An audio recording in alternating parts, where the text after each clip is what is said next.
Street Food. Greetings one and all, and welcome to the 50th episode of Street Food. Can you all believe I made 50 of these joints? I don't know how I had time to make 50 of these, but welcome just the same to the 50th episode. Let's talk about train travel. You basically got four options in China: hard seat, soft seat, hard sleeper, soft sleeper. None of these have anything to do with the plushness of the seat, and it has everything to do with the amount of personal space you are granted on the train. I recently took a hard sleeper to Beijing to renew my passport. I had the bottom bunk in our cabin, which meant I had a lot of strangers on my bed. The old guy across the cabin from me kept spitting unfiltered tea leaves into the floor, and I promise this is true, at one point he tried on my sneakers. I have no idea why. I kind of tossed and turned throughout the night, and every time that I woke up, it seemed like there was people scurrying away from my bed. Otherwise, my trip was great. Here's the thing about Beijing. It's huge. What can I show you in the city that you don't already know something about? I had the whole day to kill after my passport appointment, so I grabbed some xiaolongbao for breakfast, and then I spent almost the whole day at this place called cdzadek. Cdzadek means 798, and it is an art district in Beijing.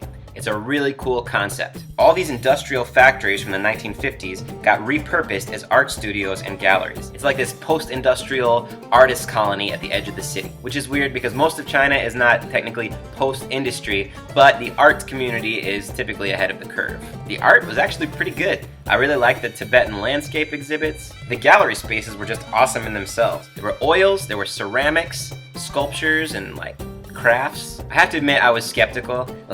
How controversial would China actually let contemporary artists be? I was impressed by the topics that they got into. There was an image of the chairman kind of emblazed over a shrine to capitalism. There was some really poignant commentary on the Chinese education system. Pretty legit. Where there is art, there will also be the commercialization of art, so the place has its fair share of gift shops. This district has 2 pipe and tobacco stores. What up, hipster niche?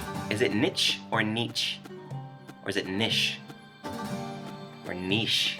And there are more hip coffee shops per square meter in cdzadek than anywhere else in China, I'm sure. I picked one called The High Place. It boasts coffee on the roof, and it's built around this giant tree. So I sat in a recliner and sipped coffee in what is basically a giant tree house, and I had the place all to myself. There's some sketchy art in the lobby, but just go like this and walk up the stairs. Beijing has a famous street food market called the Donghuamen Night Market. I figure I owe it to you, my loyal fans, to check that place out. Now, when I looked it up, they said you could find fried scorpion, fried seahorse, fried baby sharks, and marinated donkey appendages. Can that be right? Why a donkey?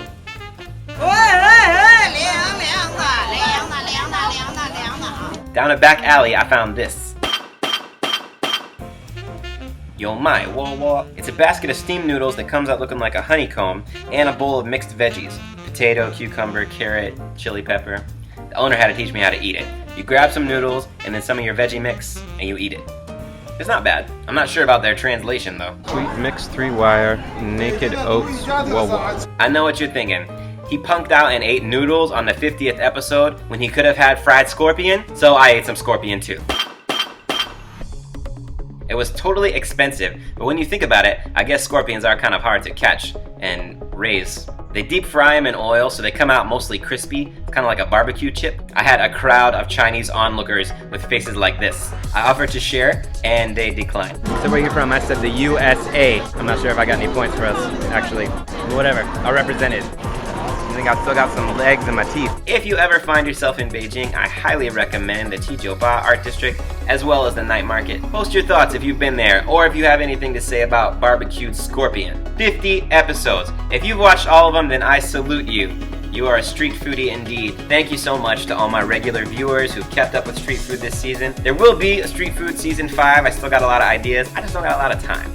So at some point, we'll be back with season 5. Until we return with season 5, snack well on the street, watching out for parasites. Street Food.